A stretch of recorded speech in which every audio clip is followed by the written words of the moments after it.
Hey, welcome to Plus One EXP, which is a weird little brand of multi-classes and tabletop game design, beard and skincare alchemy in the Bardic College of Content Creation.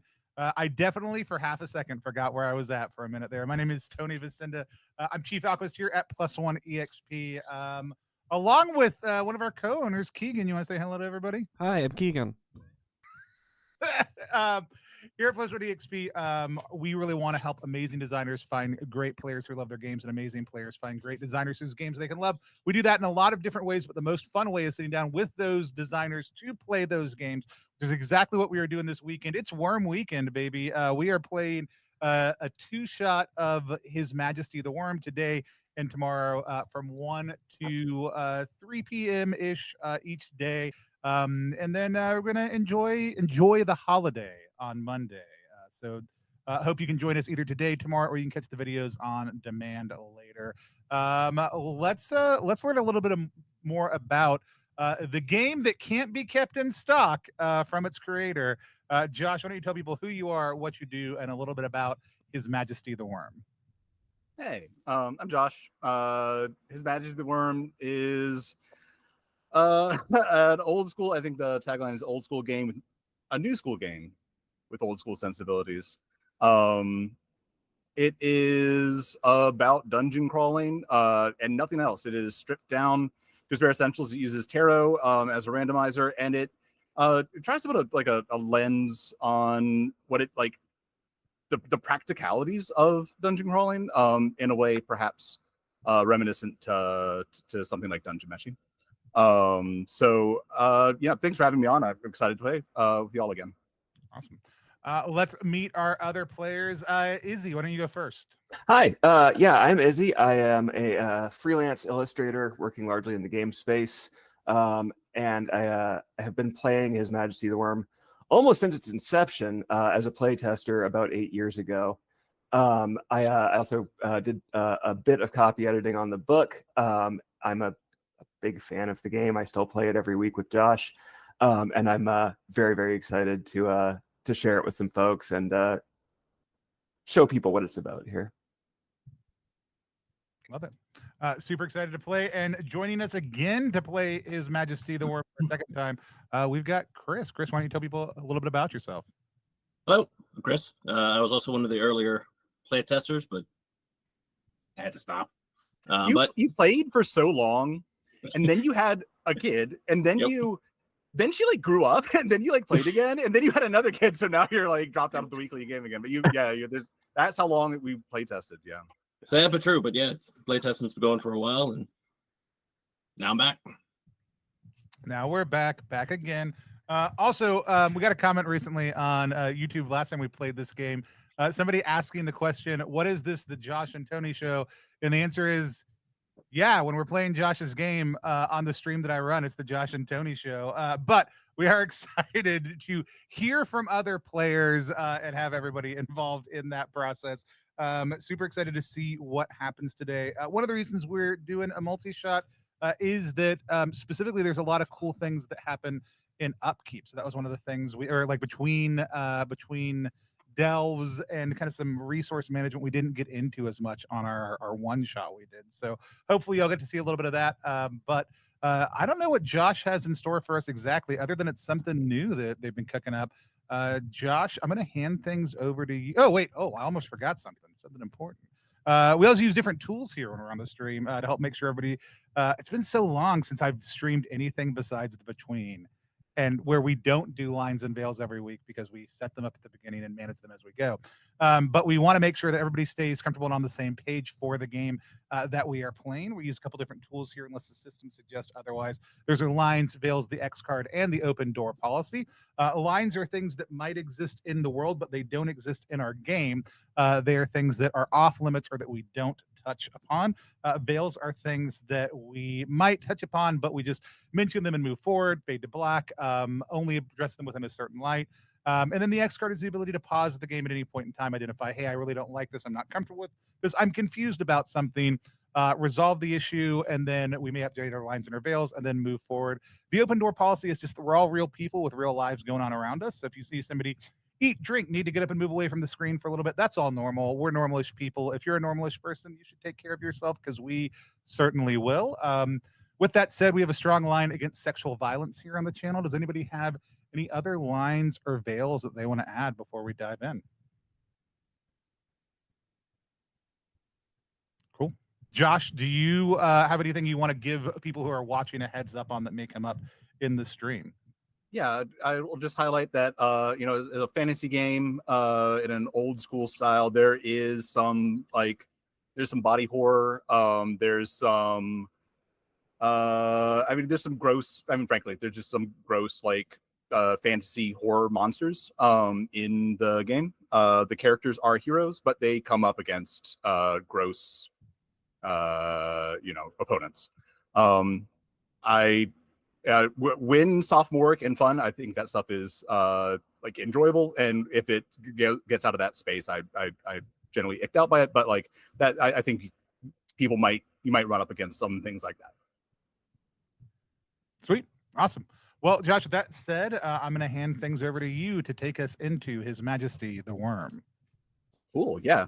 So today we're gonna run through or explore a module that I'm working on right now. It is a now that I have the big book out, I'm working on a dungeon for it. The dungeon is called the Castle Automatic.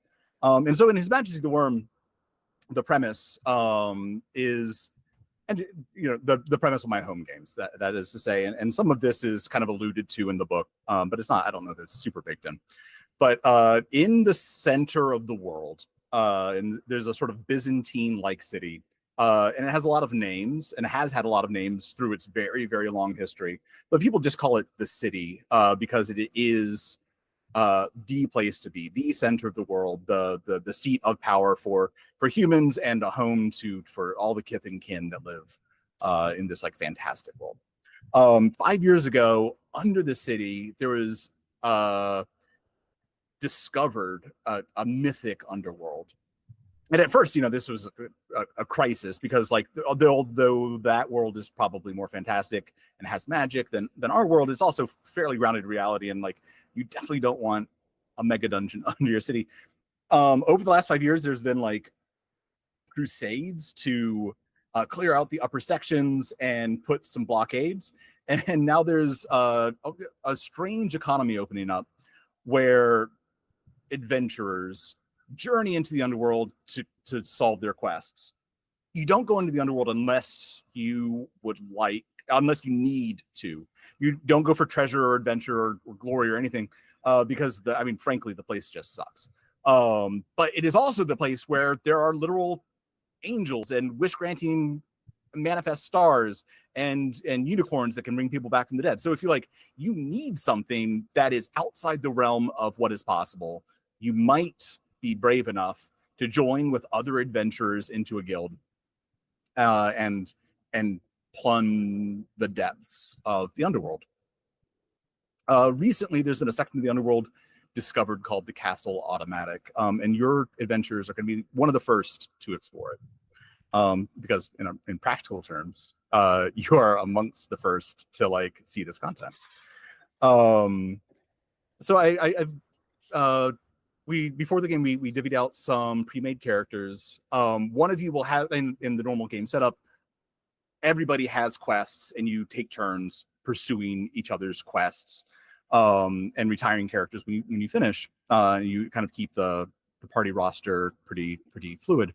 But for the purposes of this Let's Play, I've made some pre-made characters and will be pursuing one of your quests, just to kind of time bound the experience, right?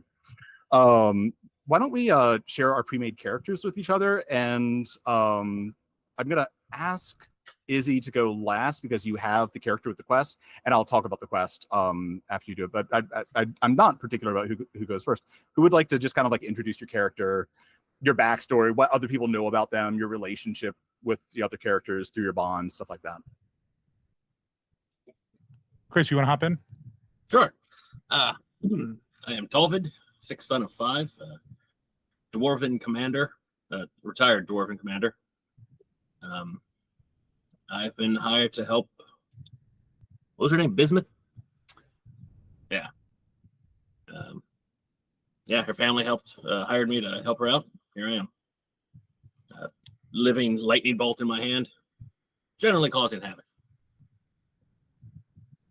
Awesome. I'm playing as Champion Tahoma. I am in the employ of Tovold. So I come as part of the package. I am a twice exiled something cool that I just couldn't find all of a sudden. I've been exiled twice. I spent a lot of time doing a lot of different things. A lot of those things aren't great. I am a larger than life character. I spent time as a galley rower and a pit fighter and with Hashashins and a lot of other things. But I'm a big old slab of person who is here to help out. Carry me on your back. Yes, master. I'm playing Shalsor Sable Leaf. I am an unconventional and experimental natural philosopher with a cultivated meat garden. But what is your character all about, Keith? Oh, yeah. My bad. And then I was also hired to help the young bismuth.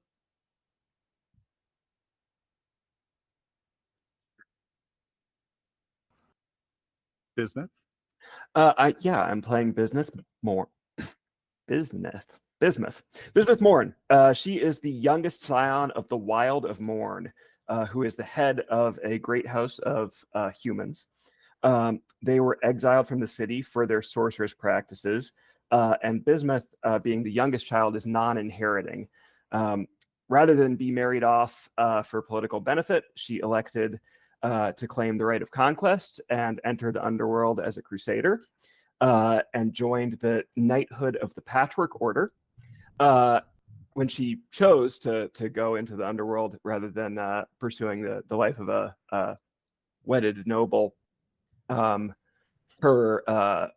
parent, the Wild of Morn, Wild is a title, hired Tovald and Shalsor as her tutors, protectors, guardians, mentors. And as a young woman sort of learning this lifestyle, she looks to both of them for guidance, and looks to Champion Toma like an uncle. She's eager, I think, to find a sword that you were going to tell us more about, Josh. Yeah, so your quest, you've been charged by your mother. When it became apparent that the underworld housed these kind of like mythical, I mean, if we said like, hey, under New York City we found Atlantis, you might be in this sort of like situation, right? Like and when it became clear that these things from legend were just buried kind of sequentially, layer caked under the city, your mother charged you to seek the sword called Sans Mercy. And it's said to be somewhere in this castle automatic, a piece of history. And if you have any relevant motifs, so everyone has motifs, and you can, there's a mechanic called bidding lore. And if your character would know something, you can ask me a question. I'll tell you as much as I can if what your character knows, and it's a resource, so you check off one of your little lore bids there. Something that does everyone agree to go with Bismuth on this quest? Yes. Cool. By agreeing to all right, you're out of the guild. Oh, thank God. Everybody that agrees to go on this quest gains 3 XP. So you'll notice on your sheet that you have certain talents. One talent is from your kith.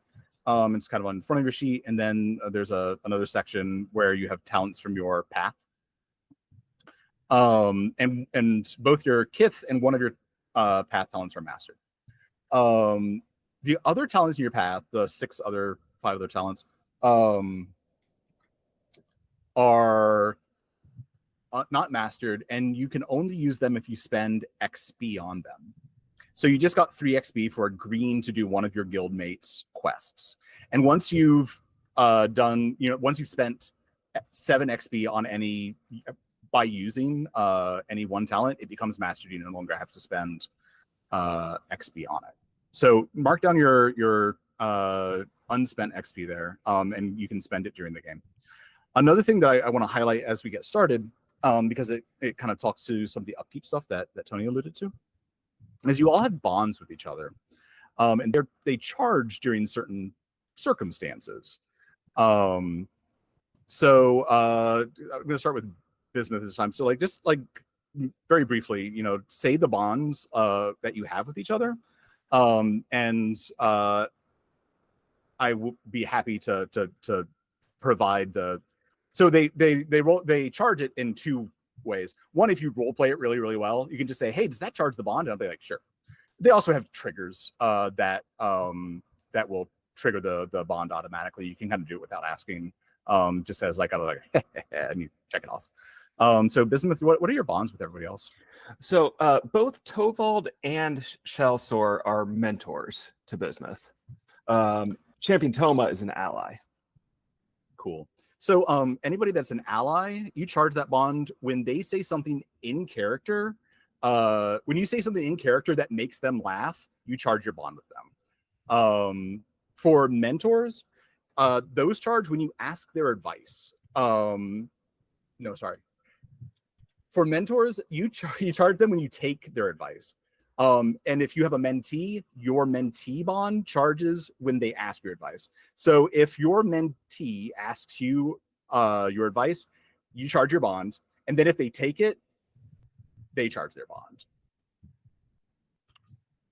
That sort of incentivizes the mentor to give good advice and the mentee to follow it. Right. What if someone's your ward or master? Yeah, so master charges when you pay your henchmen. What Champion Toma and Tovald, like what is Champion Toma's like share of the loot? All of it. 1/2 share. 1/2 share. Love it. Okay. So when you're given that, you guys charge your bonds with each other. And what was the other one? Ward. Okay. Ward charges if the person, your ward, I think is Bismuth, if they go through a challenge phase and don't take any harm, you charge that bond. Oh boy. I know. That's bad for my playstyle. Anybody else have some bonds they want to highlight? Yeah, I have Tovald as a rival. Okay. Rival charges when your rival succeeds on a test. So when you see them doing well, you're like, you gotta catch up, and you charge that bond. Okay, sick. All right, everybody and we can talk about it throughout the game, but like those are some triggers that you might want to look out for as we play, because during rest you're going to use those charges to heal. Great. Okay. So we're just going to start the game stepping into the underworld. Any questions before we get started? Okay, I'm going to set the scene.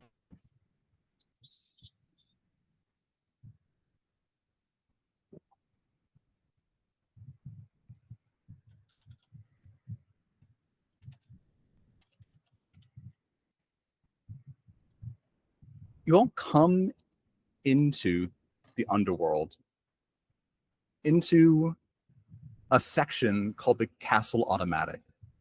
You enter this through a mirror portal that's black like obsidian. Who amongst you has a light? It is dark in the underworld. I have a couple torches. I can light one. I will light one. Okay. In the light of Bismuth's torch, you see an atrium garden. The garden is circular, and I've given you guys some maps, and so you will have this map in character. of the entire section. Right now we're in the 100s section of your maps. You're in room 100. So as you guys move, you'll tell me what the room number is you're moving into, and I don't have to look at my map. I just look at my demarcations, and it kind of keeps me centered in my GM space. So you come out into this circular garden. You see a set of stairs outside the room that go up and down. There, in the center of the room, there's the statue of a giant. And you recognize this feature from like history and folklore as the Emperor of the World, a giant, like a giant that once ruled the world. The statue has one foot planted on the globe. There's a broken statue of a woman crowned with an olive wreath lying at his feet. Set around the room at kind of equal distances from the black mirror that you came through are these other 4 mirrors. And you hear the cooing of doves in the rafters. What do you guys do?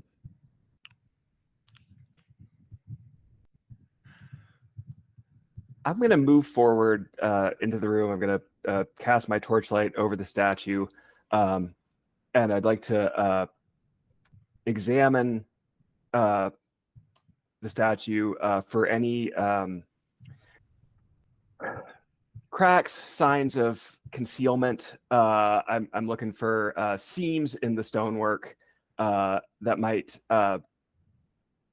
give a clue to a way forward. Sure. Yeah. I'll also note that you did see staircases up and down in the room. So are you looking at the statue of the giant or this broken statue on the ground? Oh, the statue of the giant is what caught my interest, I think. Cool. Looking at the statue of the Emperor of the World, you see that the globe on which he rests his foot has a keyhole in it. The doves rustle above you, cooing. Oh, there's a keyhole here. Maybe we should try to find the key. I'm gonna pick up a good-sized rock and just lob it toward the sound of the cooing of the doves. The doves scatter, and you know that like sound that like social birds have as they like flap their wings, that like whistling sound. They all like they're above you, so like kind of like outside of the reach of the torchlight, but it looks like they have nests at the top of the columns that are supporting the room, the circular room. And they like clatter up and like settle down, a couple of them like on the ground, and then like some go back up and go to like another one of the nests on the top of the columns.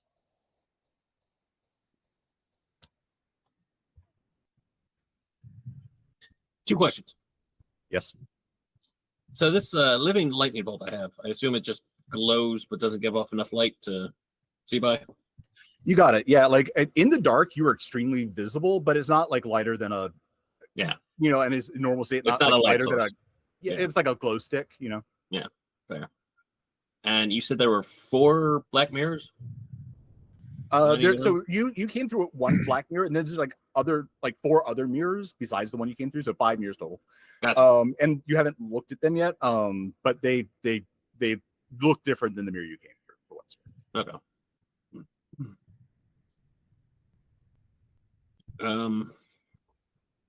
Yeah, I'll investigate the fallen statue. Sure. Kick a few rocks with my feet.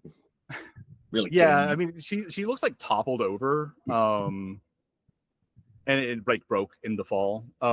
She is a human crowned with an olive wreath. It looks like she was once holding something, but her stone hands are empty. She is, there's dove droppings marking her. Which way did she fall in relation to the giant statue? She's like in front of the giant statue, like pulled down and like laying in front of him. Yeah. Oh, laying. Okay. It looks like she was toppled, and the pedestal on which she was resting there was another statue erected. Gotcha. Very good. Should we try one of the stairways, up or down?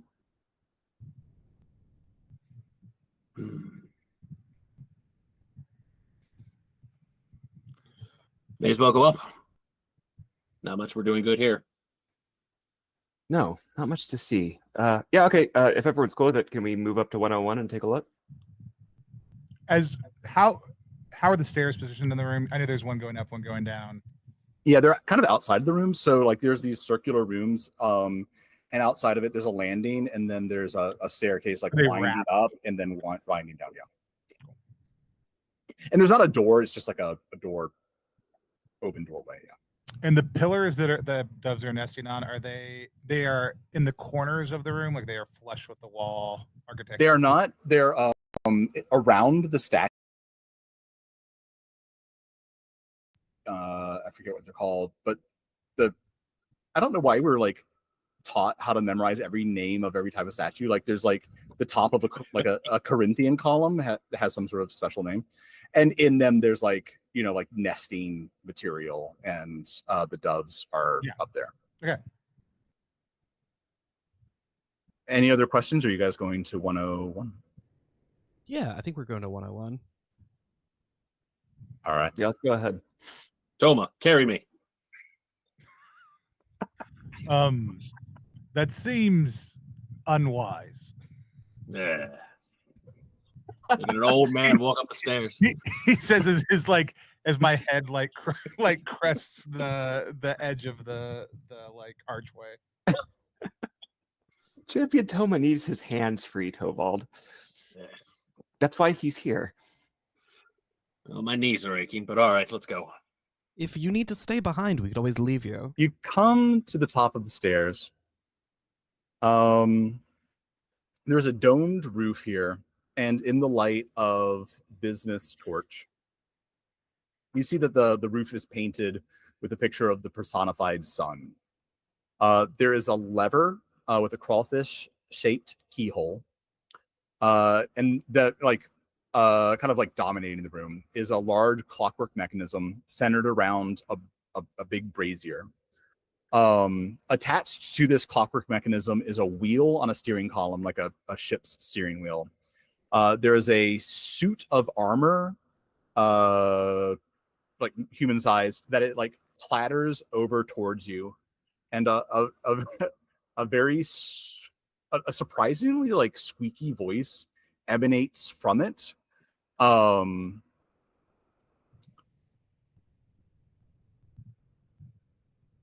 And says, "My lady." I mean, this is like a human-sized thing of armor. You are the picture of love and beauty. Give me your name that I may pledge myself to you. It seems to be addressing Bismuth. I think Bismuth is somewhat taken aback, but she remembers that she is a knight, and straightens herself and bowing slightly says, I am Bismuth of House Morn. Whom do I address? The armor clanking gets down to one knee, and takes your hand and says, Bismuth of House Morn, a name as beautiful as your face. I, the Mice Knights, pledge myself to you. Was that Knights with an S? Knights. Knights with a K. Plural, though. It like clanks back up and like bows and says, "We are your servants, I should say." I welcome your service, Mice Knights. Rise. How come you to this place?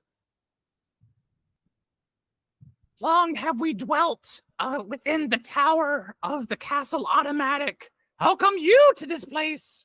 We have not seen one of your glory before. I don't fully understand how we came here. There was a portal. perhaps perhaps one of my teachers might understand that magic better. I look to Tovald and Shalsor seeking advice. How did we I get? also looked to Shellsore. I don't know magic. I look at What Shelter did we do? specifically, but suspiciously. Yeah, that's so fair. That's so fair. Keegan, you're muted. God damn it! I'm only muted for you all. I'm not muted for Even you are the very chat. muted. Give me one. Man, he's just going. He sure is. They. Excuse me. Nope. Nope. Though you did unmute yourself on Google now. I could hear them earlier. Yeah, they were talking earlier. Yeah.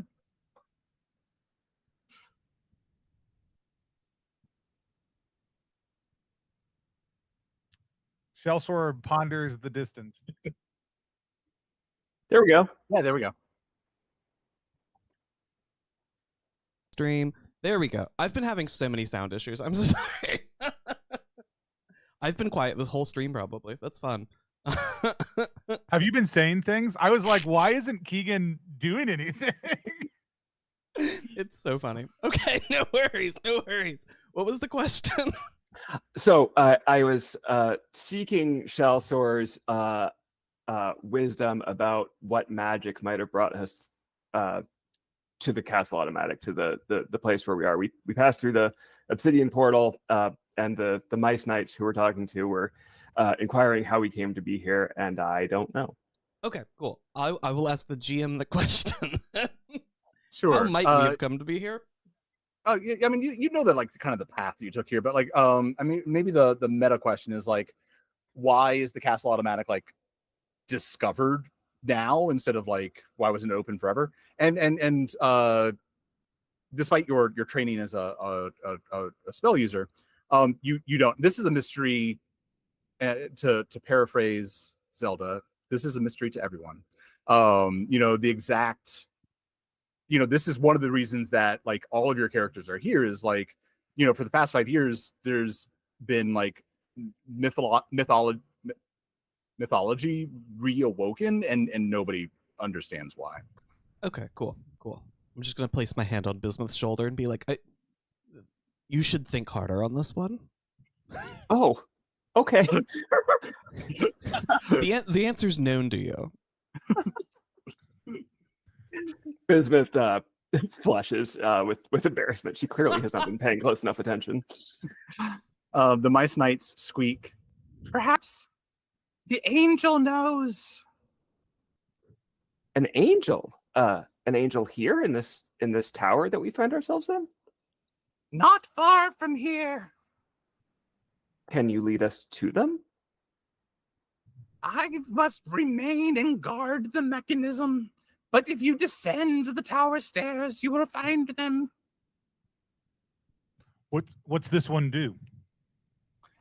It's been quiet and dark for so long. Almost no one can remember, but I was told by my master, the Knight of Swords, that this is the solarium, that it controls the sun within this world. Couldn't you just light the world up then?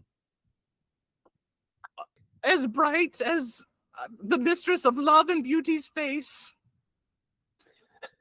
You said that there's a lever here with a crawfish lock keyhole? Yeah, there's a lever with a crawfish shaped keyhole. Correct.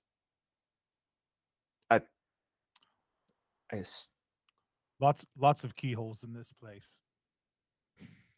Lots of keyholes, but no keys yet. Mice Knights, is that lever how the mechanism is operated?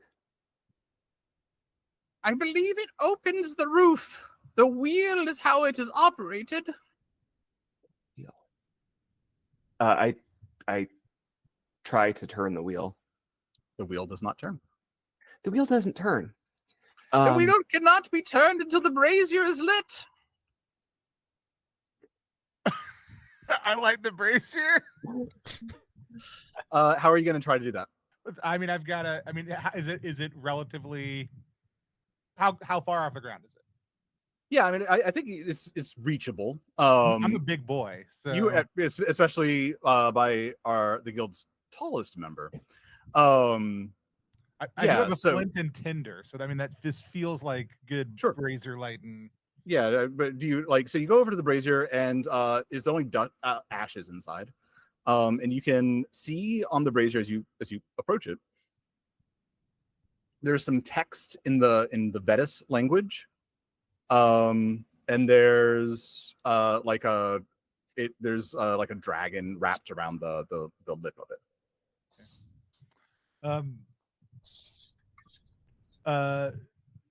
I look over at I keep on is it Shalsor. Do you know how to read these ones? That is not a language I speak. Oh, I can read it. I read Vetis. Yeah, there's I think everyone speaks between you have pretty good coverage of the various languages that are spoken in the city. Vetis is the language of writing. It is the language that the church uses, and because of that, they encourage people to read the cultic texts in the original Vetis, and so it's an old language, but it's also the only written one. Everything else is it doesn't have a native written alphabet. Yeah, so the Vetis text reads, the sun is kindled with dragon's fire. The sun is kindled with dragon's fire. Well, I don't know if our torches and splints are going to work. Champion Tome just at this with nothing happening. Yeah, the sparks are going into the empty brazier. I have firewood, but something tells me that that's not going to be enough here. What tells me that is the text on the brazier.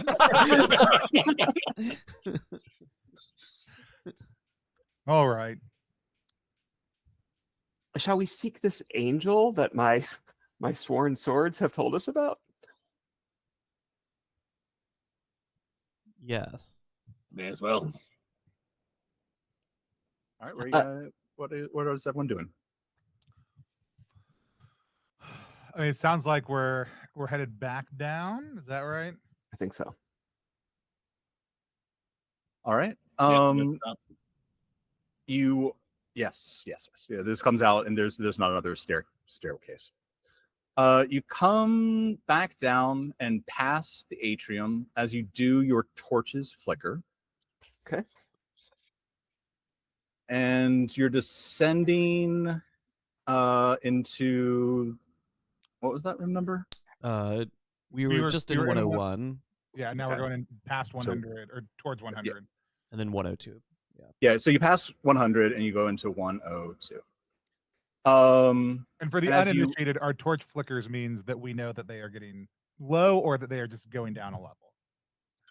Yeah. The every light source has a certain number of flickers that it can do, and as you move through rooms, I am drawing to see what's in them. There's a kind of a combination between the things that the room always has in them, like mechanics, and the things that it might have in them, like NPCs. And part of that table controls the torches, and in fact, it flickers again as you go down into 102. Okay. There's a spot for tracking on the character sheet right there for light flickers. So I have one flicker remaining on my torch, so we may want to light another light source pretty soon here. As you come down to the next floor, I will note that the stairs continue down from 102 to 103. But as you come into, as you look into 102, this is what you see.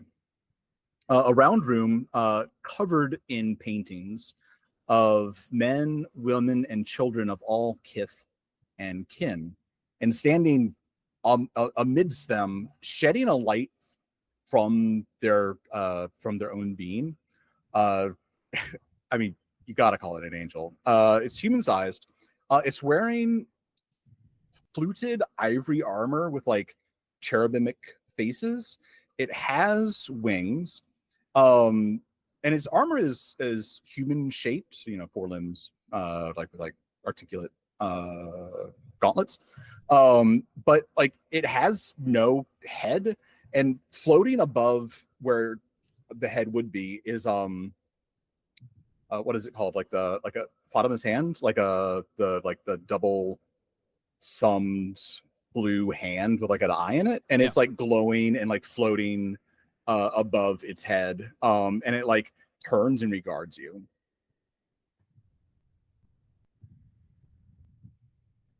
What do you do?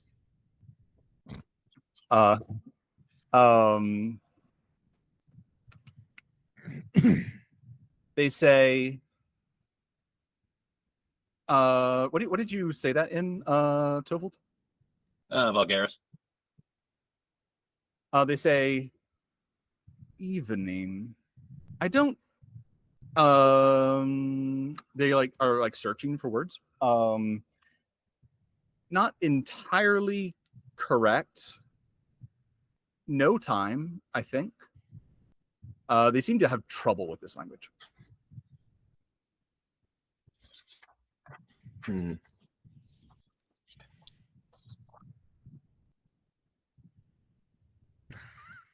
And Vetus is not spoken. It's just written. Is that? It's spoken to, but it is the only written language. Yeah. Can I ask them if that language is more comfortable for them? They shake their hand like head, and like spread their hands in non-understanding. I'll try thieves' cant. I feel like we could ask them in Vulgaris. Is there a language that you're more comfortable with? And that's why you're the natural philosopher. I did let you 3 do that first. They respond that Tilwith was the language spoken, the language their people invented when the world was young. I'll respond in Twilith then, because it's my other language. They're much more comfortable in this, and they're like, oh, thank the 7th Archon. I parceled out some of your other language from your thoughts, but it's much easier to speak in this. Don't you agree? I don't like that you were in my thoughts, but I do agree this is easier. Speech reflects your thoughts and is somewhat easy to see. I'm not reading your thoughts. I'm understanding your speech as best I can. This is easier and a more beautiful language. For sure. Absolutely. I am Jeriel. Who are you? I am Shalsor. Well met. It has been a long time since any have come to the Castle Automatic. It was sealed away. Why have you come? You know, we were hoping we're looking for a sword, right? Yeah. Yep. We are hunting for a sword. Jeriel seems somewhat on edge. And great. says, which sword is that which you are seeking? Does the sword have a name? Sans Mercy. Okay, cool. Yeah, I'll tell them it's Sans Mercy. I'm gonna get myself killed here. Actually, it seems they seem to like relax. Okay, cool. And says, wait, what about the other sword? We want to know. I'll find out. That as well. Sans Mercy does not have a good reputation, but it is not in my charge to keep. I shall not bar your passage. It seemed like you were worried I was looking for a different sword. Is there something I should be wary of here?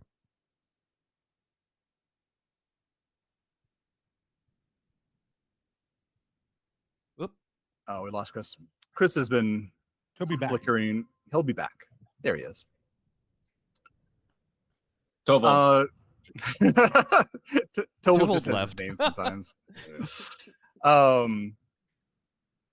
will tell you something of the history of the Castle Automatic. Sure.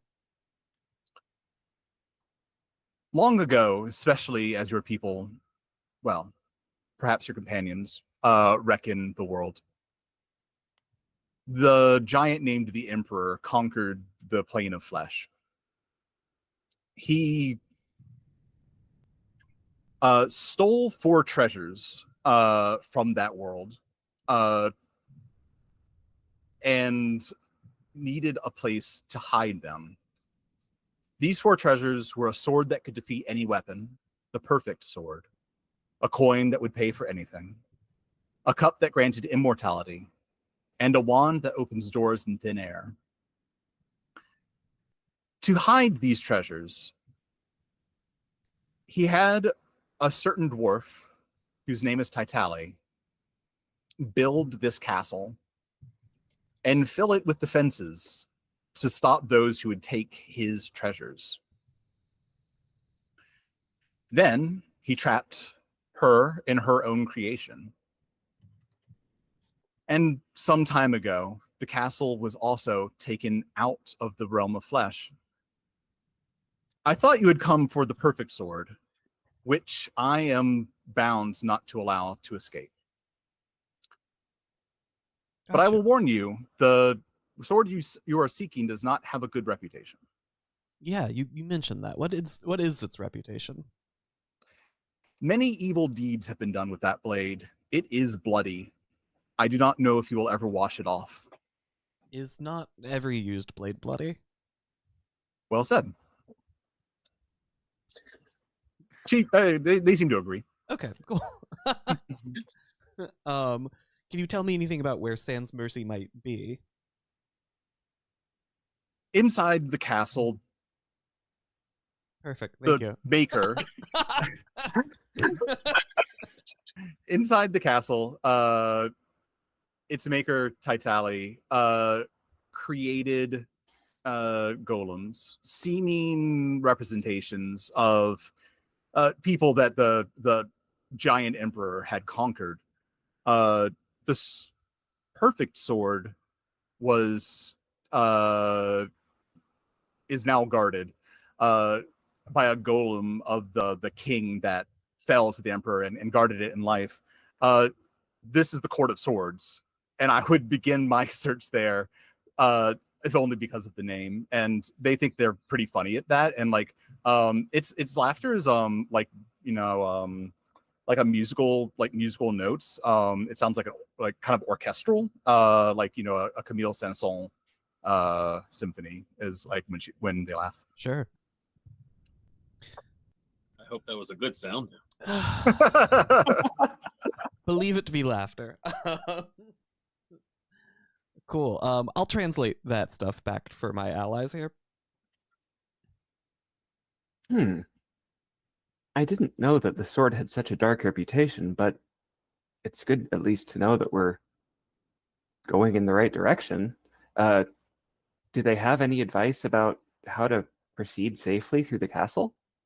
Yeah, I'll ask.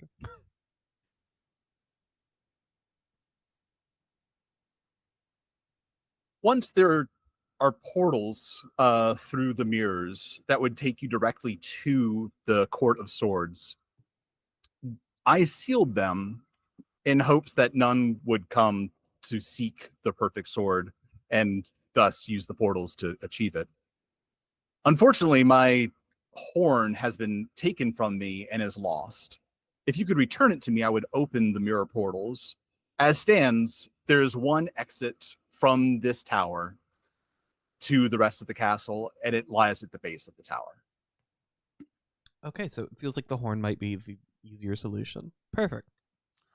Who took it after you translate to us? Yeah. Who took it? I apologize. I cannot remember.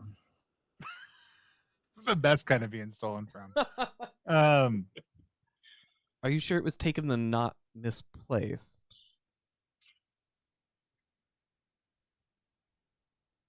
When the castle was taken out of the realm of flesh, there were many changes that happened very quickly. Sure. I'm not sure what happened to my horn, although I do not think I simply mislaid it. in Vulgaris, I'm just gonna say, you got any of the dragon fire for lighting the thing upstairs? Jeriel understands like the word dragon and like nods their head, their hand head, and is like, yes, outside the tower there is a dragon. Yes. We will avoid going outside the tower. A chance to slay a dragon, though, that's not something that is afforded to many knights. Perhaps we should go. Maybe we should get the sword first. No? Sword first, then dragon. Yeah. Okay, that is wise. Thank you. You can go I'm ahead and taking charge your your advice. bond I'm for taking like your advice. taking the advice. Yeah, Perfect. charge each other's bonds. Yeah. Bad advice. I mean, it is good advice. It's great. It's great delay. Like, oh, young one, please do not. Advice. The thing you do with kids where you're like, no, here's a different thing we could do. Redirect. Yeah. Just hope they forget about that dragon after they have the sword. That actually doesn't seem utterly out of the realm of possibility. Well, if the only way to proceed through the castle is either by leaving this tower through the first floor, where there is a dragon, Mhm. or seeking The horn. did we get the angel's name? Yes. Jeriel. Jeriel, thank you. Seeking Jeriel's horn. Perhaps we should seek the horn. Wise choice. Thank you. Jeriel, I since you've called the horn lost, I must assume that you don't have any idea where it might be. We will seek it for you and return should we find it.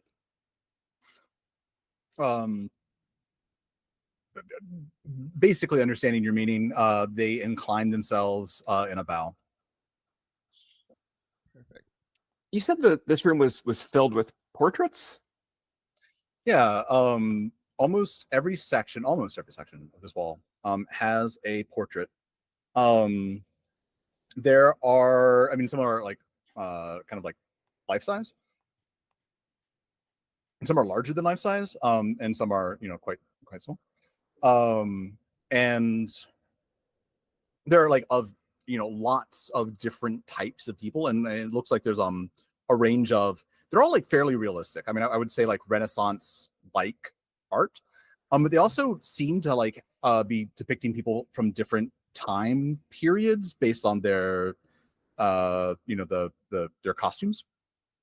And there's three meaningful like gaps on the wall, like big spots, like every part of the walls are covered except for three. And as you're looking at them, Jeriel like clasps their hands behind their back and they say, yes, each portrait is someone who has lost their lives in pursuit of the four treasures in this age or an age of the past.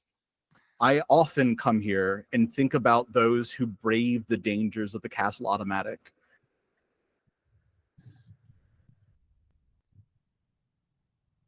And there's a great many of these portraits. Looking around, are there horns featured in any of them? Yeah, great question. I think there's probably like one human, like a kind of like a rugged looking, bearded, long hair. He's wearing plate mail. He looks like out of like a much earlier time. Would not be concurrent with you. He has like a war horn slung over his like as part of his kit. That's the only one that you can see. Doesn't seem particularly relevant to an angel. I mean, perhaps, you know, maybe they love Gondor style war horns, but it also seems like something a commander would carry.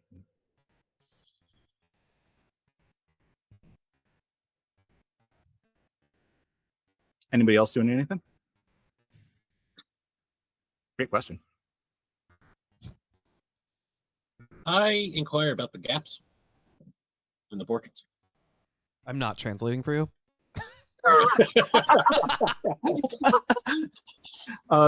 Essentially, understanding your meaning, you mean empties on walls? Yes.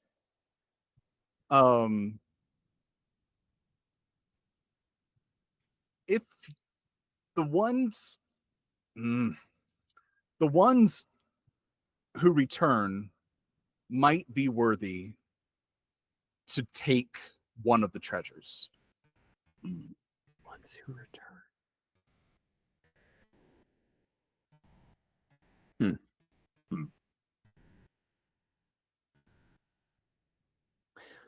I grunt and nod my head.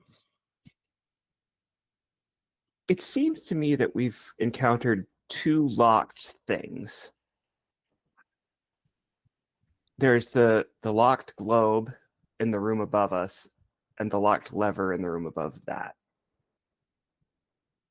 I mean, if you think about it, young lady, it's really three things, because the mirrors are locked also. That's true.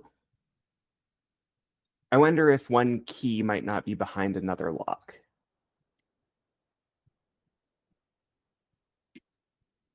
Are any of us any good at breaking locks?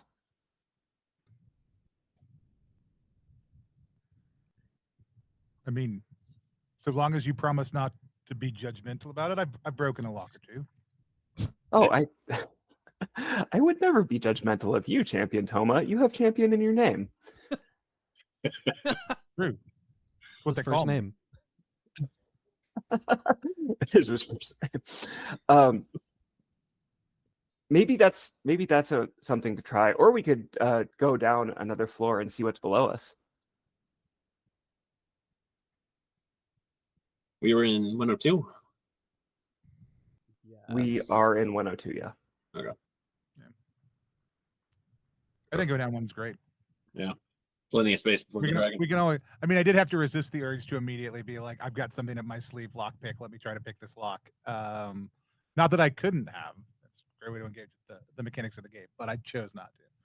Tony, I will point out that your character has lockpicks on him. Look, but I want to do the two things. Sorry, I hear that you are proceeding down to 103. Yeah. Mm-hmm. All right. We wave goodbye to our friend.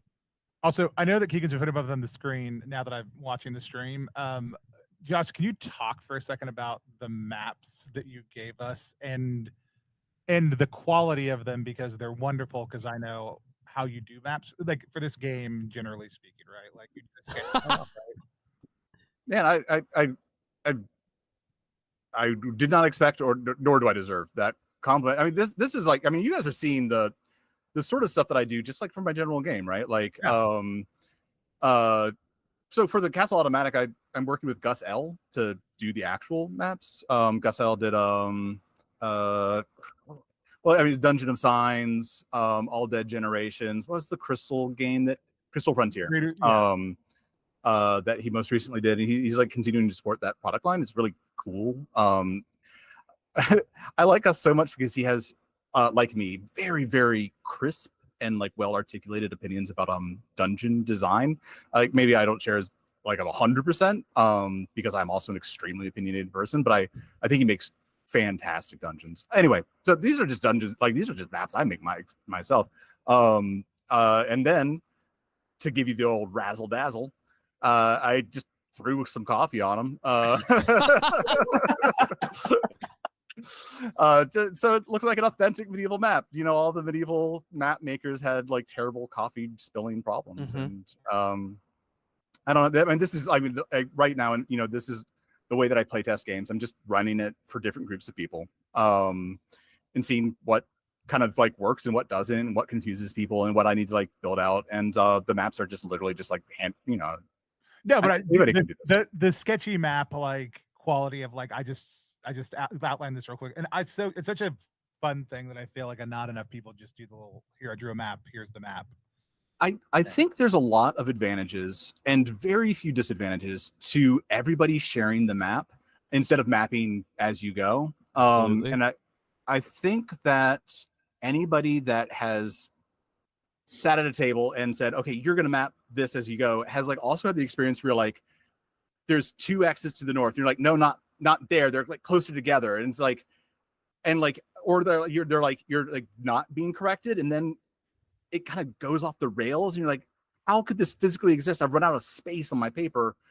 And yeah, you know, I think it's like the map is blank. It just has room numbers in it. You don't know really what's in it. Like the physical placement of the space on paper is not what's interesting. Exploring is what's interesting. And so like I don't have to like flip between, and that's another thing that I think a lot about as a GM, like how many windows do I have to have open to do anything? So I have my book, you know, my dungeon open. And when you guys are reading out the room numbers, I'm just like looking at that entry and saying what I see there. I don't have to flip back and forth. I don't have to do anything. It really saves time on my side. So that's really my impetus. And then light roast, dark roast. Yes. To get it exactly right. This the image we're looking at right now is the one that we use for our weekly game. And another great benefit of everyone sharing the map is there's some little iconography that we the players have added. My partner is in chat weeping at the sharing of her bad drawings. But you can see the little icons that have been added next to the rooms. That's stuff that we the players have added, and like, that way we're all sort of on the same page about like, oh right, that room is that room is that. We know where we're going. For full disclosure, I have played a little bit of this dungeon, but I'm not bringing any answers. So cool, awesome, that's great. We're going down. Cool. Let's go. All right. So as you descend, your torch does flicker out. You will need to light another light source. All right, torch gone. Does anyone else have a light source? I am not wealthy with them. I've got a torch if you carry it. Okay. I'll take it. No, I'm good as he says that and like extends it. I'm gonna grab it out. Okay. All right. So Tony, just make sure that's in one of your hand slots. Yeah. Cool. It's off. All right. So as the torch comes up, you are startled to see the grinning face of a dead corpse standing and lurching towards you. I'm going to describe the room, but like imagine that, like as you're like kindling a torch off the other one, and it like flares and like coming out of the darkness, just like what, a disintegrating corpse. Like imagine that, like the prickle of the thrill of adrenaline as I'm describing the room. Okay, so this is a domed ceiling, large room. There are pinpricks of light in the ceiling itself, not shedding like any light per se, just you can kind of see like little glimmers. In the center there is a wheel on a steering column, like a ship's wheel, and there are statues of animals and men circling the room. When we have more time, you can examine them, but right now there are 4 shambling corpses, like victims of an ancient battle. They look as if they have been wounded by swords and cudgels previously, and they're like wearing tabards, and like scraps of armor are like dangling ruined from them. We will move to a challenge phase. So right now you are outside of the room, and you are on a staircase. The staircase up and staircase down will be different zones, and inside the room will be a different zone. I don't know that there's any special rules, but you will have disfavor to anything like attack or dodge actions if you're not in a room with light. So if the person with the light bismuth goes into the room and some zombies come out into the stairway, you'll be essentially in the dark, and you'll have disfavor while in the dark. So if you're not in a room with light, you'll have disfavor. I think that's the only thing that we really would be thoughtful about. Point of order there. Champion Toma took the torch. Yeah. Very good. I have the torch, yeah. Thanks for clarifying that. I forgot. All right. So I am going to. So if we go over into playingcards.io, and for anybody listening at home, so this setup that I have here on playingcards.io, which is how I ran the game during the pandemic, is you can get it from the His Majesty the Worm website, and you can essentially get this exact setup and just download it and upload it. So you know, if you want to play online, this is how I do it. Okay, so I'm going to click deal, and it's going to put. Okay, I didn't set up the other folder. That'll be annoying. All right. I'll set that up before our session tomorrow. So you guys should now have 4 cards in your little holder. If you drag the number, you can drag them into your hand all at once. Yeah, there you go. So you're going to look at your cards. So we're going to go beat by beat because the challenge rules. Can you find the playingcards.io room, Tony? Do we need to send you? Yeah, no. I'm looking for something else. You're fine. Okay. We'll go beat by beat. Just because it takes a minute or two, probably like 2-3 sessions, I think, before I've seen people really get it to click. And in fact, I think Isaac and Chris are better at explaining it than I am. So I'm going to turn it over to them while I'm drawing my own cards. As players, why don't you, Chris, Isaac, or Izzy, do you mind just running them through it real quick? Sure. So the first choice that you make when a challenge phase starts is your initiative card. And initiative's interesting because as we move through a challenge phase, we move up the deck of cards. So the first person to act is someone who's selected an ace as their initiative. The last person to act is someone who's selected a king as their initiative. Aces are low. The flip side of that is that your initiative is also how hard you are to hit. So if you play an ace as your initiative, you might move first, but anyone attacking you only needs to select a card higher than 1 to hit you with. So the first thing to pick is an initiative card, and this is a choice between speed and defense.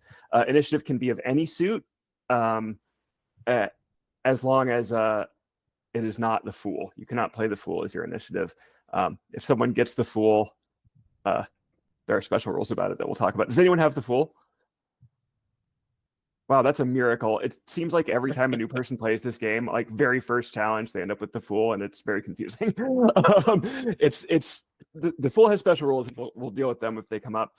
But right now, where should we be putting our initiatives, Josh? Yeah, why don't you put them back in your card holder with your name? Gotcha. That makes sense. And when you drop it, it will go face down. Yes. So remember what it is. Face down. Yeah, whenever you drop a card on the table, it is played face down. You'll have to click it to flip it up. Cool. The other thing to keep in mind is that when your initiative comes up, you can use a card of any suit to take any action. Outside of that turn, when other people have turns, after they have made their action, you can take what's called a minor action. For those actions, the suit is relevant. So if you're going to attack on someone else's turn, that needs to be a swords card. If you're going to avoid or trip an enemy on someone else's turn, that needs to be a pentacles card. But on your turn, suit is not relevant, only the numbers. Cool. So and you do play your initiative face down, and the gimmick there is until you act or you're attacked, I don't know what your initiative is. So like if you're moving later, right? If you're moving later than I, and I play an attack card against you, I don't know what your initiative is, so I don't know what to play, and I can miss. So as the rounds move, there's revelation of hidden information, and there's like kind of a fun game, and they move pretty fast once you get the gimmick of it. All right, so we'll actually, in all the time that I've talked, I've forgotten my card, so I'm going to look again and put it back in my initiative slot. All right, now I'm going to count from 1 to king, and if I say your initiative number, call out.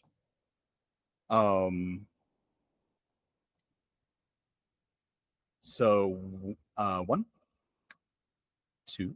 That's me. All right. So I'll flip my initiative here. Yeah, I love that you're. I love the way you're talking through what you're doing and why you're doing it. I really appreciate that. Thank you. It's this system is not hard to learn. It does take like a time or two, I think, to grok it fully. Okay. That's also our whole vibe here is people being able to learn things, so it's super helpful. I am going to. I have a skill. I'm a swords character. I have a skill called Reaver, which allows me to move and attack with the same action. It is not mastered, so I'm gonna burn one of my unspent experience points and put it up next to Reaver under XP spent to use that. And I'm going to move into the room and attack the first ghoul that I encounter with my silver sword. The card I'm using is a page, which is worth 11. And my sword rating is 4, so I'm attacking with a 15. Nice. And because he is attacking me, I'm revealing my previously face down initiative card so he can see whether or not he's hitting. So with an 8, he has clearly hit. The ghoul staggers backwards. Let me get my little notepad going. Let's track my wounds on these guys. Staggers backwards from the blow. I will note, actually, because you have left the Champion Toma's light source, you do have disfavor on that. So it from 15 down to 12, but you're still above an 8. So you have slashed the ghoul's chest. No blood comes from the corpse, but its ragged lungs manage to like moan as it reaches out with grave cold hands. That was step 2. So now minor actions on step 2. So on minor actions, you have to spend a card that is the same as the suit of the action you're trying to do. Would anyone like to do a minor? And you don't add anything to it. It's just like you kind of play your cards face down, and it's all simultaneous. So I'm not going to take a minor action right now. Is there anybody else that wants to take a minor action on this one? I think I do. Great. Hold on. And it has to be a 2, correct? That is the No, it's it's the suit of the action you're trying to do. The suit of the action I'm trying to. Right. So right now everybody is in the staircase zone except for Bismuth, who has gone into the darkened planetarium. If anyone would like to move there, it's any card. You just play any card and you move out of the staircase into the planetarium. Okay. And then I have a question. Mm-hmm. So roughhouse, because I've Pinnacle's talent, right? Like I fight dirty. Roughhouse can be a minor action with either Pinnacles or a sword card. Right. Is that something I can do right now? Additionally, can I roughhouse right now? Also, great question. You have to move into the zone with the ghouls before you can roughhouse them. So the first thing I would do is move, and then on another minor action, you can do swords or pentacles to trip them. What are some other options on roughhouse? You could displace. You could push them into the stairwell. Yeah, that's fine. Cool. So I just need to play a card to do that. Is that correct? Any card to move? Moving is a great way to get rid of garbage cards. All of my cards are semi good, right? That'll change. Yeah, I know. I am. No, I'm not going to do it right now.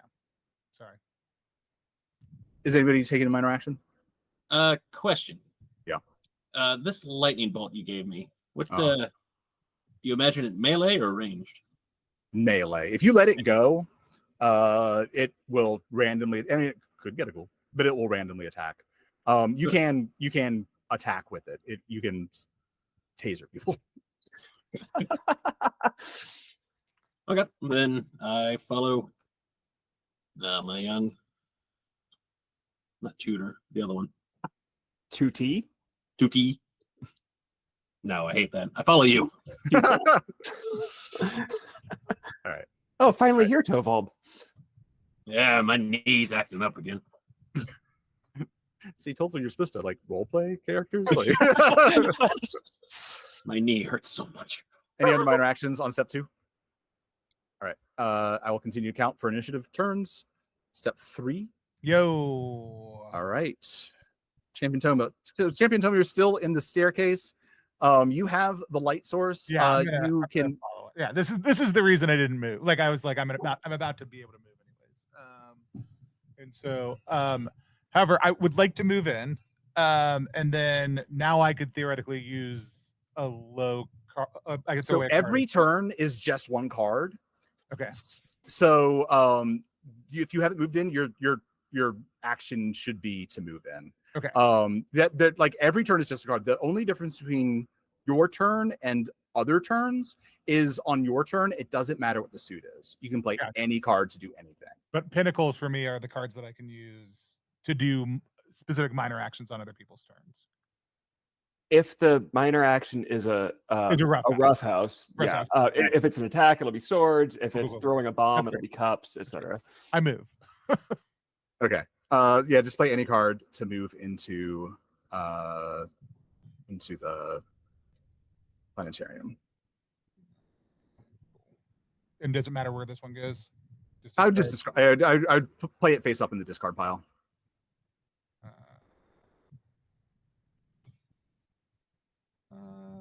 That's the GM pile. That's all right. Oh, there you go. Thank you. Nah, stack his deck with some bad cards. I don't want to. Yeah. I mean, the logic of the thing. All right, so now it's step 3. Everybody except for Shastor. Is that what your character's name is? Shalsor. Yeah. Shalsor. Everyone except for Shalsor is in the planetarium. Shalsor is in darkness. There are 4 ghouls surrounding Bismuth, and her companions are going to help. Minor actions on step 3. I have one. Go ahead. I'm gonna play a riposte. Yeah. So, do you want to talk us through the? Sure. So there's a sort of a group of actions that you can take in challenges where you play a card face down, and then a certain criteria will flip that card over, and the effect will happen. Ripostes and dodges are both sort of defensive actions, and so what I'm doing here is because this is a minor action, the face down card here is a swords card, and when I am attacked, this card will be flipped over, and it will be compared to the attack being made against me. If my card is higher than the attackers, I will deal them a wound, as well as taking the wound done to me. So this is a counterattack. If I'd played a dodge, which would have been a Pentacles card, that dodge would then have been added to my initiative, making me much harder to hit. In this case, I'm wielding a sword, and so if my riposte is successful, it will deal 2 wounds rather than 1. Cool. Right. Other minor actions on step 3. So if I want a rough house, I would play. Tony, I am so sorry. I feel like I'm really shutting you down. You can't take a minor action on your turn. This is for turn? Yes. Gotcha. That's fine. Chris or Keegan? Nope. Okay. Yes. So Bismuth is engaged with one of the ghouls. Mm-hmm. I thrust the lightning bolt, the one to the right of her, and command it to jolt. Sure. Yeah, what's your total? 9. So this isn't your turn, so you wouldn't add anything. So it'd just be a. Yep. I forgot that part. Yep. Very good. The lightning bolt flashes, and there is a sizzle as the ghoul is struck with a blast from your living lightning bolt. Thought I had me something.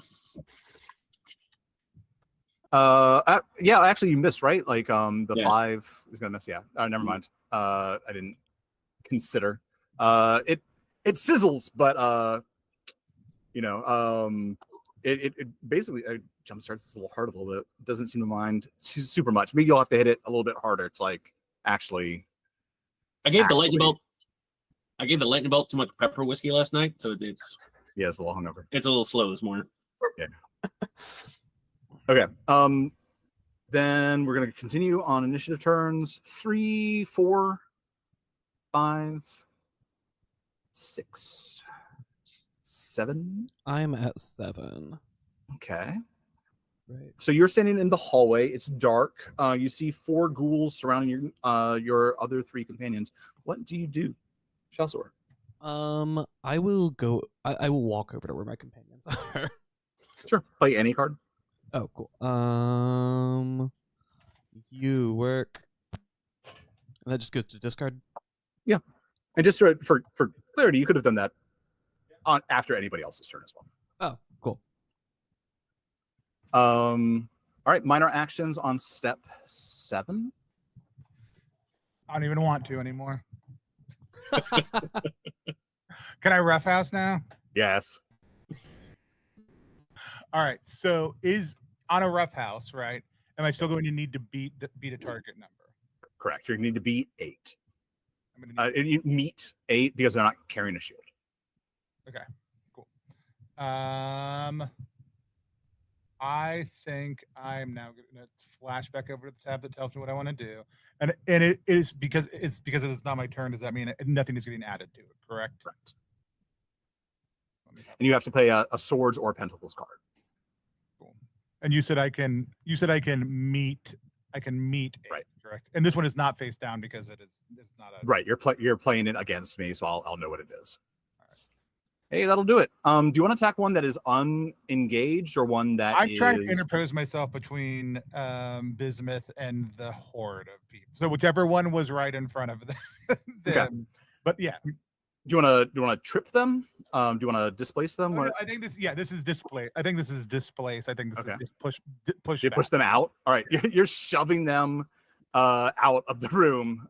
They are kind of like bull rushed by you, and you shove them out into the staircase. Bismuth, you're now disengaged from the ghoul. That's great. I love that. I do have a question real fast. Yes. So I have Gramarye, where I can like blast someone with my Archwood wand, but I don't see an Archwood wand in my inventory. Is that intentional? Yeah. So that's not your mastered talent, so you didn't start with that item. Gotcha. Yeah. Cool. That makes sense.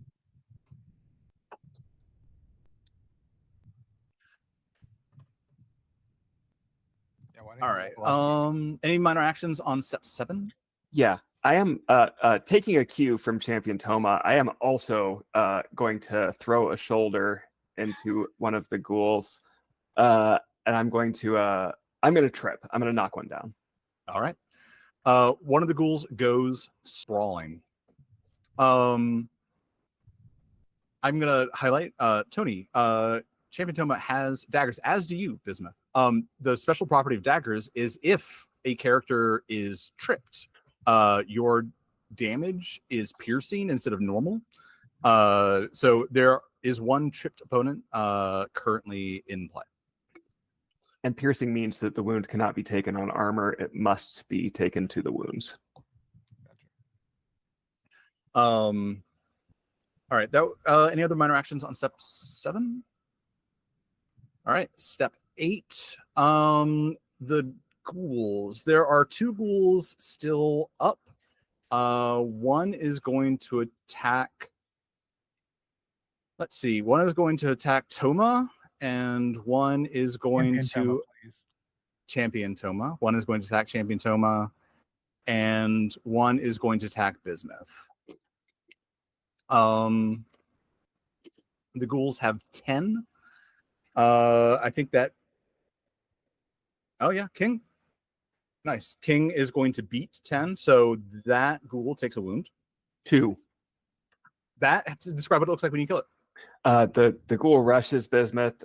She takes a deep breath and watches how Champion Toma is moving and tries to just sort of mirror it.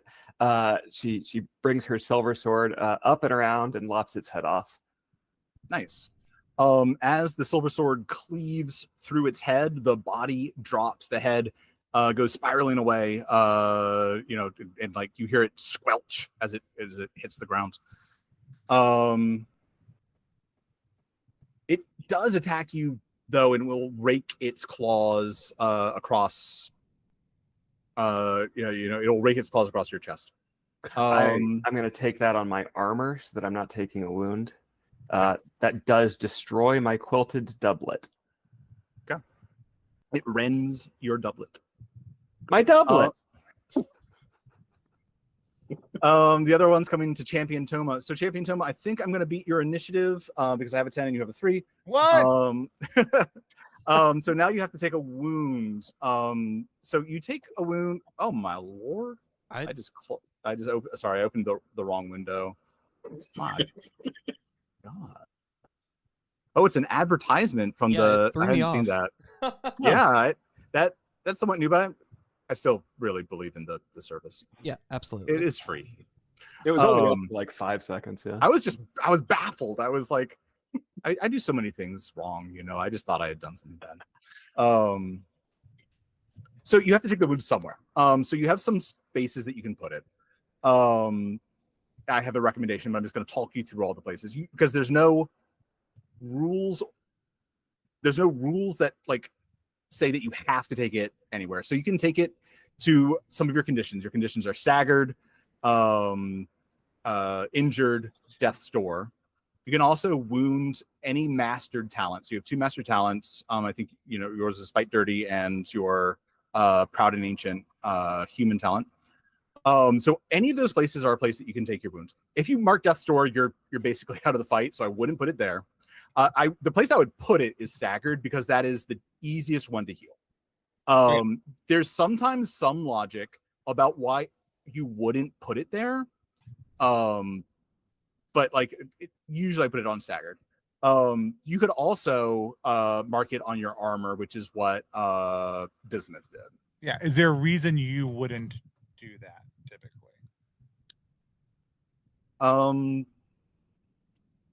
No. You okay. Certainly can. I mean, you said you would put it on staggered. I assumed that meant if I was going to take it on health, correct? As opposed to taking it on armor. There's a little nuance here. So once armor has all of its checks dinged, it's destroyed. It's gone permanently. Now I chose to destroy my armor because that way I'm not taking a wound, which means if I make it through this combat without taking a wound, you get to charge your bond. Right. But generally, like staggered comes back for free when you camp. It's the only thing that comes back for free. So it's often a good pick. Yeah. So I'm going to put it on Death's Door. Please pre-generate me a new character. No. Luckily, making new characters doesn't take a ton of time, but I try to make them look nice so that we could use them. They do look nice. Yeah, thanks. I'm going to put them up on the worm site at some point. Nice. All right, so that was step 8. Minor actions on step 8. I'm out of cards. Tony, Keegan, Chris. I'm gonna be so honest. I'm not really sure what minor actions I should be taking here. Yeah, you can take any. So I think on your character sheet, there's a list of actions. So let's just like glance at those real quick, kind of like as a group. So if on your character sheet under the challenge actions, the sword actions are attack and riposte. The cups actions are aid, command, pack items. So aid is when you try to help somebody else do something. You can like add your total to their card. Command is for people with beasts. You don't have that. You can ignore that. Pack is getting something out of your pack. Item is using an item like drinking a potion, something like that. Pentacles is avoid, which lets you disengage from enemies. Dash lets you move 2 zones. Dodge makes it harder to hit you. Roughhouse means you can knock somebody down or push them out of the area. Wands is banter, which lets you kind of intimidate and threaten thinking enemies. Incant is cast a spell, and recover is get rid of status effects. Sure. So on your, and then there's like others that are miscellaneous, and I admit those aren't listed on your sheet, but they are things like getting things off of your belt, moving into a new room, kind of like interacting with rooms, throwing a lever or whatever, So think about what you want to do, and you can ask what that would be, and I can like make a ruling or just tell you the rule about what kind of suit that would be. But essentially, like every turn, look for ways to use your cards. The best players have no cards at the end of their hand because they found some way to use them somewhere, and it's just like gives you guys more actions. And essentially, the only difference is quick actions can be done if you have like on someone else when it's somebody else's primary action. Otherwise, it's a normal action on your turn, but they are the same actions. They're the same actions, and on your turn, you don't care about the suit, and on somebody else's turn, you just have to make sure that I can only attack if I have a swords card. Okay. Well, I might try to banter then. I'm Sure. Yeah, What are definitely. you going to try to say? What are you going to say to these ghouls? The thing is, they're ghouls, and I'm not sure what I can say. Yeah, you might. I mean, you can certainly try. Yeah. They do look fairly like classic zombie, like. Yeah. I think I'm just trying to like big time them here. Sure. In ghoul or in normal talk? In normal talk. Okay. I'm hoping I just give off an air, I think your companions definitely had the sense that you're giving off an air. The ghouls themselves do not seem moved by your show of force. That's so fair. Okay. Chris, you were saying something earlier? No, the moment's passed. I was just going to say that coming from the D20, having been stuck in the D20 system for so long, the minor actions were one of the hardest things to get at first, but once you get it, like it's Right, you have multiple opportunities to act across a round rather than one opportunity to do several different things. I will point out that sorry, Shal, I cannot hold this character's name. Shal- Luckily, Shal- it is on the. I do that all the time. I know that you do have spell components, and if you're holding wands cards, that's what you use to cast spells. So yes, I don't think I have a spell that is hyper useful where we are. that's fair. Spells are more like a Swiss Army knife than a gun. Yeah. I have like gust, and I'm like, I don't think I want to blow him back right now. Yeah, fair. Okay, so if there's no other minor actions on the ghoul's turn, we'll pass to Tovold, who's the last in the turn order.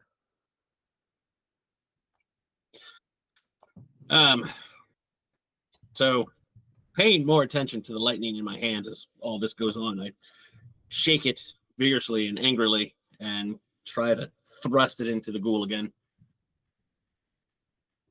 for an actual 10 this time. Okay. A jolt of thunder frazzles the zombie. Let's see.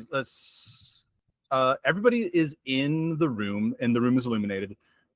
There are currently 2 ghouls in the room. Both have taken a wound. One has been pushed out of the room, and one is dead, lying, at your feet. The minor actions on step night, I am going to take one. The ghoul from out of the room is going to come back in. Any other minor actions on step night? Okay, well, if the ghoul's gonna come back in the room now, I'm gonna push it. Okay. I'll use gust. And I just closed the window I needed. 1 second. There we go. I will use gust, and I have this Queen of Wands.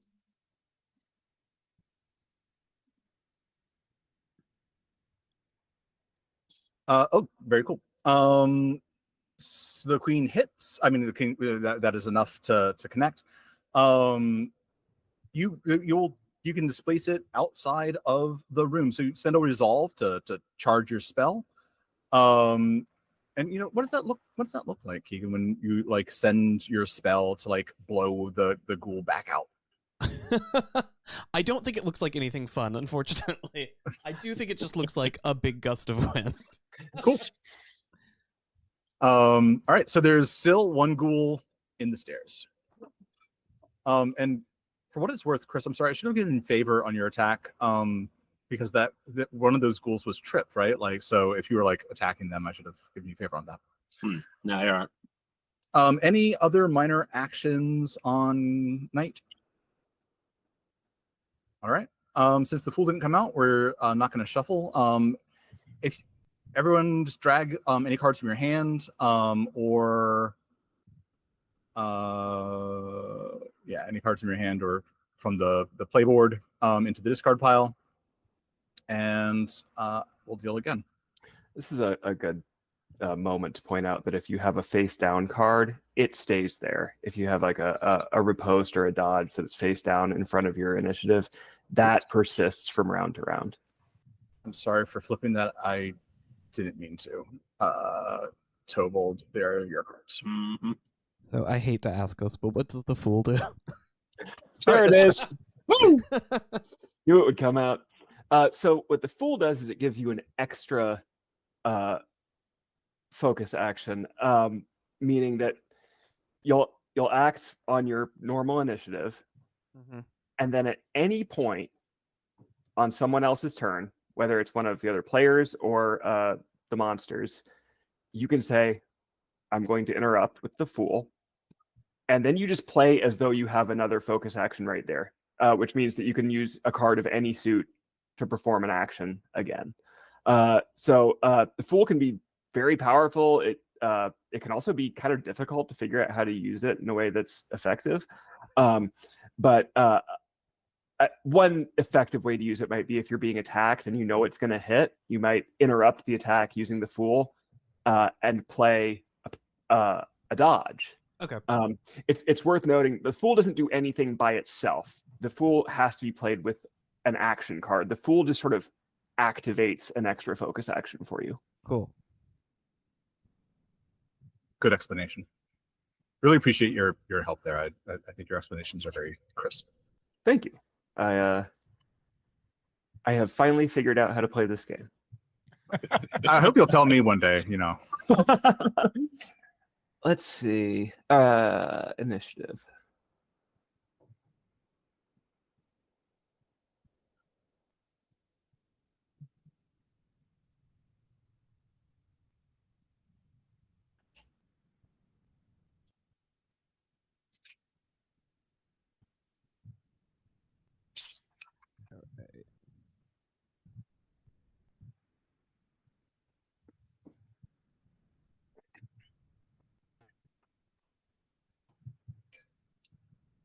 As soon as Champion Toma gets their initiative down, we can. Oh, sorry. I was reading things. Keegan, another thing about Gust, if you so choose, you can put multiple resolve into it to move more than one NPC. Okay, cool. If you feel like clearing a room. Granted, like you only have 4 resolve, so it's always a risk to battery up a spell like that. I put a card down and then realized it was the wrong card. What does it mean to use something as an interrupt? To use a card as an interrupt? So interrupts take place before whatever is being done at the time. Broadly speaking, if you for example, if you have the Fool, you can play a card that will take effect before the action in progress. Okay, so basically, if I don't like what's happening, I can be like before that, but I still need to be able to play a card. Right. The card has to be one I can use, and do I need another card, or is that card the card that I am? That card is the card. Okay, cool. The Fool is kind of the weird exception of like I'm using the Fool to create a new term for myself, but like for example, the quick action that you might be looking at. Yeah.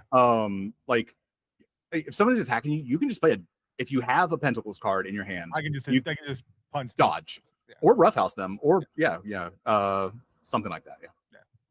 Quick is great. Quick is one of my favorite talents in the game. I like it a lot. Good. Okay. Let's start initiative order. Start at 1, 2. Yo. All right. Toma, what? So there's one ghoul on the ground. One ghoul is still in the stairs, having just been blown back out, and one ghoul is like, still like kind of like grappling with Bismuth. What would you like to do? I would like to stab the one on the ground. Cool. That is. Let's see what your total is, and let's see what my initiative is. All right. This would be a 9. 9 meets. Very cool. Describe what it looks like when you kill it. I think it's like it looks up for a second, like it's starting to pull itself off the ground, and I just stab it like right in the head as it comes back up, Cool. and it slumps down to the ground. Cool. Minor actions on step 2. I'm going to take one. I'm going to take one to move the ghoul back in the room. Any other minor actions? I'm going to play a riposte. Yeah, question. Yeah. Would I be able to riposte with the lightning? Sure. Okay. I'm going to take a dodge. Cool. Good moves. I love how we're using our cards. Very good. One sec, someone has a card above Oh, mine. sorry. I was like, I don't know whose this is. I can't move this. I'm just zoning out. You're good. You're good. I was like, maybe you know something I don't. No. You can play cards for other people, so you can dodge for other people. Like I really want to make sure that Bismuth is safe, so I'm going to like play a dodge for them. Okay. But you can only ever have one face down card at a time, whether it's for you or for somebody else. All right, so that was step 2. Step 3, step 4, 5, 6, Damn, Drew. 7. I think that's me, but I forgot. Yeah, that is me. I've had to write it down because I will never remember what the number is. The only downside of using the online playing cards is that I can't, poker check my own initiative I constantly. mean, you can theoretically pull it back down and check it. Yeah, I could. Everyone watching gets to watch me pull the card every, 20 seconds because I forgot what the number was. All right, let's see. Josh, can you give me a rundown on where the ghouls are at right now? Yeah, there's one ghoul that has just come back into the room. Their arms out in front of them, grasping for the life that is inside of you that they're like pulled out eyes can't see. And there's one ghoul that you're just grappling with. You're engaged with this other ghoul. So there's one right in front of you. Okay. I'm gonna spin and kick the ghoul that's shambling back up in the chest to knock him back down into the stairwell. He's already the ghoul that was that was coming out of the stairwell. We're just gonna keep, Just gonna roughhouse him. Yeah. And it's my focus action, so I'm spending a wands card for this, even though it's a pentacles action. And that's a 10 plus 2. That's a 12. All right. He goes stumbling backwards and hits the inner stairs of the inner wall of the tower, and very funny.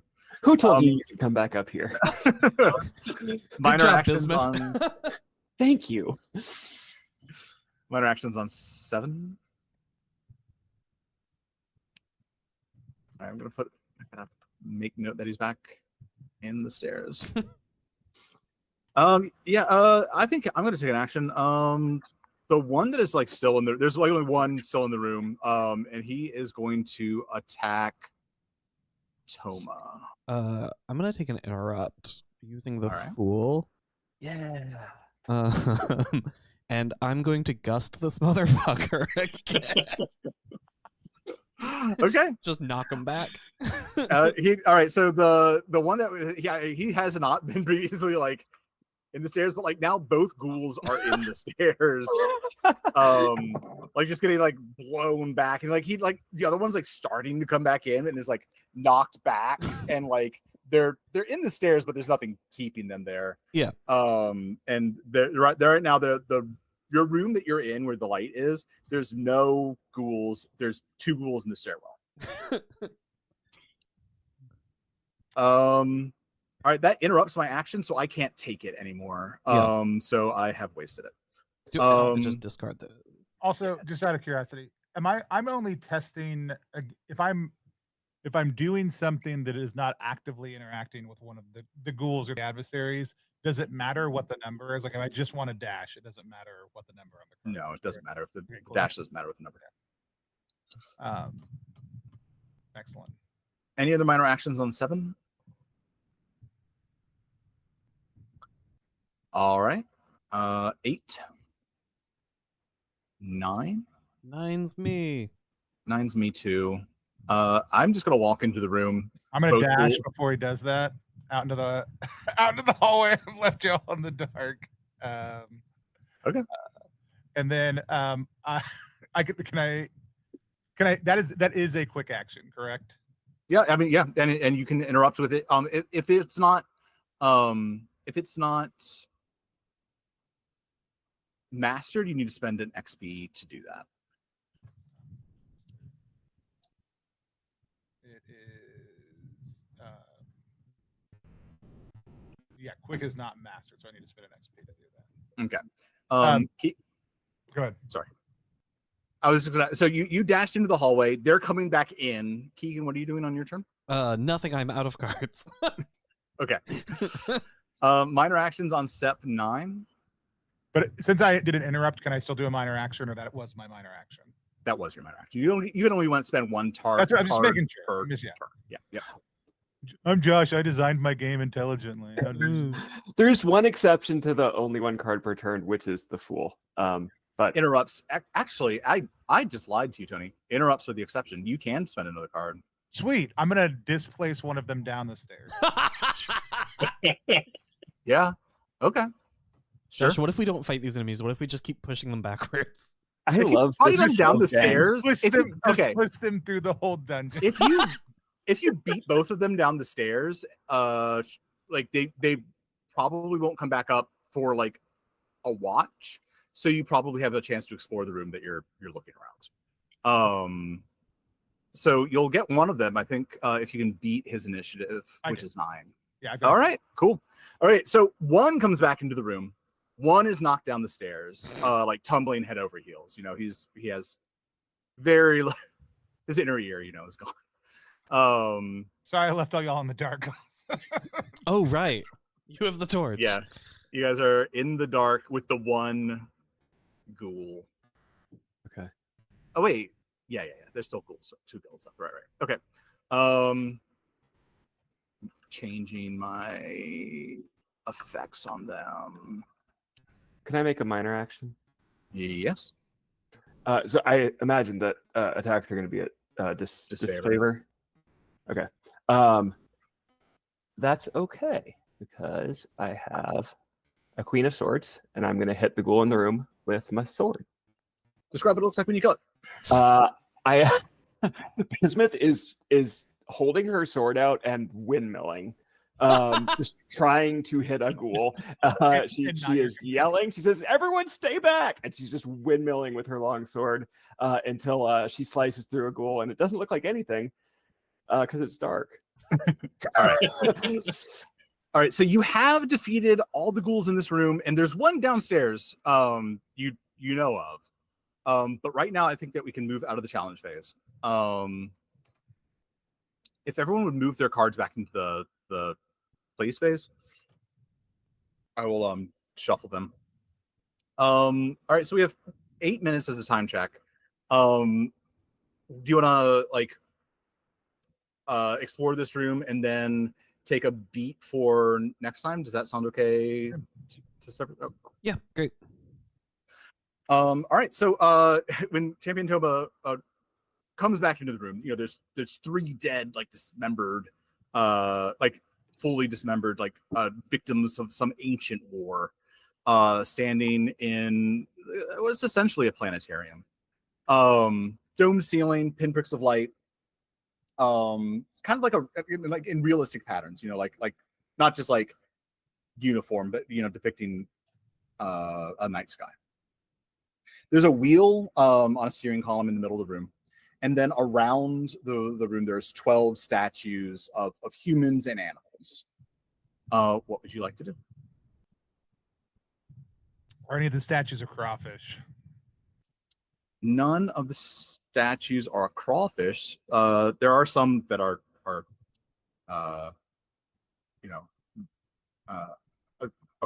aquatic oriented. That's fine. I was just looking for a key. What are they? What like specifically? A bull, a ram, 2 fish, a young man upturning a jar, a mergoat, a centaur drawing a bow, a scorpion, a blindfolded woman holding scales, a young woman holding sheaves of wheat, a lion, a crab, and 2 identical young men embracing. The Zodiac. Well, there's a crab, but no crawfish.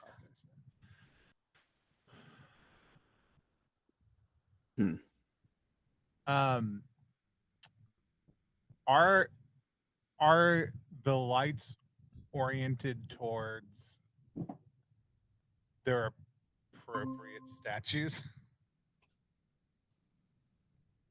Do you have a motif that you could use to bid lore for that? Yes, I do. Oddly enough, I'm going to observe them for a little. No, I'm just kidding. I am an escaped galley rower, so I've spent a lot of time on the sea where they navigate by the stars. That's true. And pass away the long hours. I accept. I think I didn't think I know I made your character and I forgot about that, but I'm like, yeah, no, that actually fits. So mark off one of your lore bids. I accept. I think, and I might be wrong about this, but if so, correct me if somebody on stream knows differently.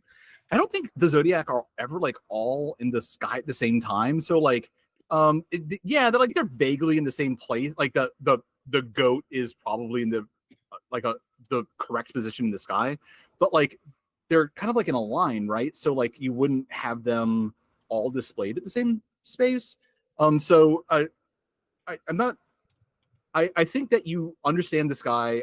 You understand it to be a winter sky. And whatever.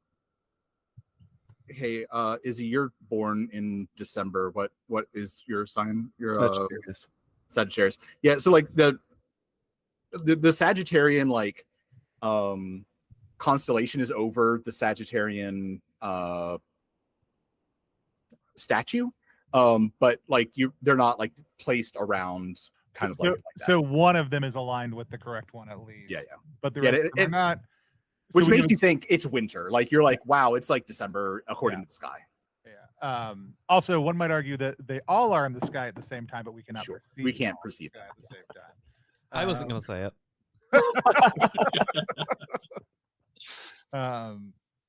Assuming one has a modern understanding of, the which I do. structure. It's my 4th motif.